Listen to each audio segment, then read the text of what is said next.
خب سلام علیکم بچه ها. این درسی 10 است و درسی جنبستی است و در اوید با برنامه ویزوال بیسیک. در این برنامه چه که میبینید یک حساب کنه کلکولیاتری ما تیار کردیم که برای این رو کاری این رو باشون فهمونیم. خب چه که میبینید کلکولیاتری رو دیداریم منویسیم 1 2 3.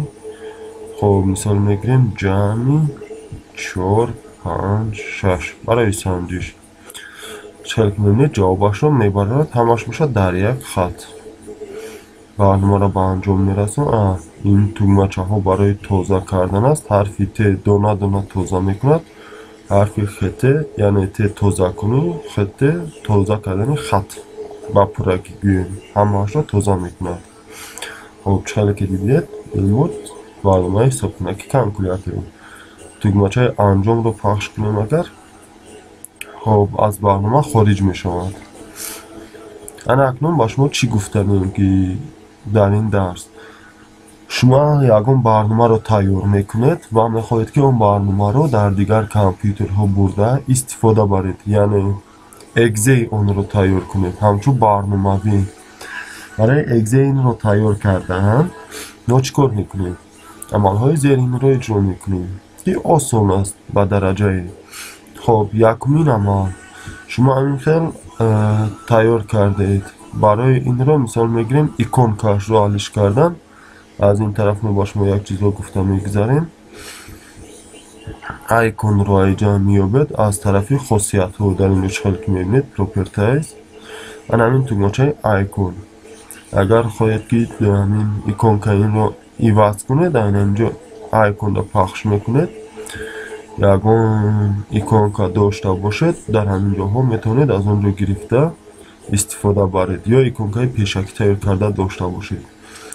من که ایکون که تیار نکردم برای همین نمیدونم جای همین صورت علش میشدیم. برای چی در کور است؟ برای من در کور است که در پایان وقتی استانف که میکنید همون نشانه میبراید میستد. خب این بود بایدی برنامه حساب کنکی عادی. خب فایل وقتی که ما با فایل پخش میکنیم چه که میبینید نیو پراجکت. در وقت اول در درس های پیشنا با فکرم که نگفته بودم برای چی بودم. نیو پراجکت برای ساختن حجتی نو، اوپن پراجکت برای کشودن حجتی که پیشتر ساخته ایم. خب اد پراجکت علاوه کردن یکم پروژه، ریموو پراجکت تازه کردن پروژه، سیو پراجکت برای ثبت کردن همین پروژه که حاضر داریم. سیو پراجکت است یعنی این همین پروژه رو با دیگر نام سخنی کردن. این اتومات سخنی کنندن اینش با دیگر نام. خب سیو فرم سخنی فرممون برای که در پروژه ما میتونیم یک چند فرم را استفاده بریم. پرینت پیچت کردن کد همین پروژه یا که یکم چیزی دیگر یا که خودی همین پروژه. خب پرینت ستاپ با چاپ دادن همین پروژه خودش. خب من اکنون با ما چیزی که در کار است ببینیم میک حساب کنک اگزین. میک حساب کنک چیست؟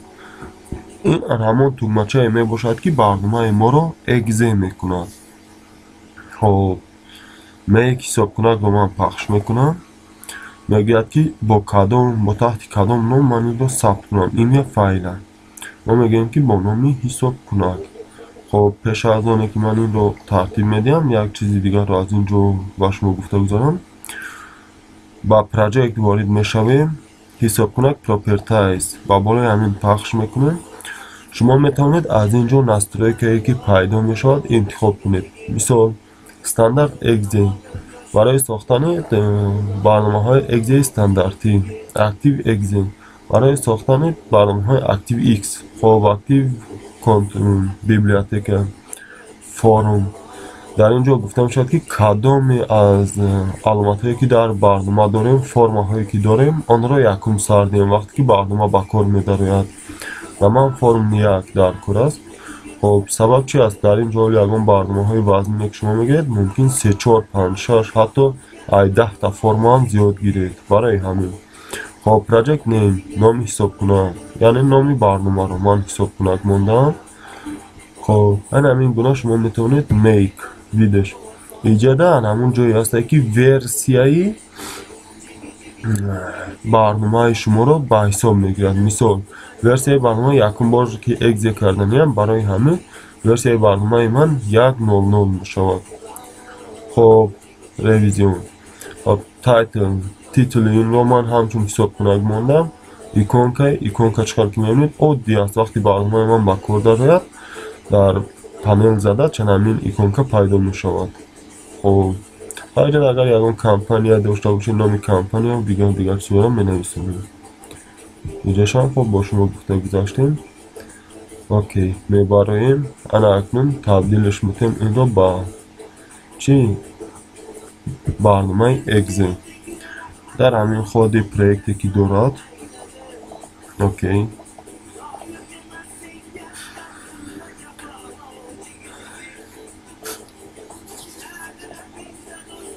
дар компютер шумо ин бошад дар одам кор мекунад. ба фикрам аллакай бучид. ана акнун ман ба ҷузвудонҳо мегирем. чиқар ки мебинед иҷода ҳисобкунак пайдо шуд. ба болои ҳамин пахш мекунем. барномаи мо бояд кушода шавад. ина барномаи хурдака ки мо дар инҷо аллакай 36 тарҳи 5 баробар. чиқар ки мебинед инҷо аллакай пайдо шуд. барнома ба кор даромад. хоб анҷоми барнома. агар шумо ба ягон дӯстатон ошноатон инро роӣ кардани бошед, метавонед фақат ҳамин барномаро, яъне ҳисобкунак приложение нигоҳ кунед. номаш ки мондаем. ана ин файлоро не, барое ки ин файлоро ҳам гузаронед, ба ҳар ҳол кор намекунад. фақат ҳамин ҳисобкунаке ки доранд, ана ҳаминро мегирем, ба дигарон интиқол медиҳем. аз рӯзи ҳамин ба компютери онҳо мемонеду ба осонӣ ва саломатӣ истифода мебаред. ин буд тарзи сохтани барномаи тайёр экзе дар Visual Basic. ба ҳамин сарбаланду хонаобод бошед.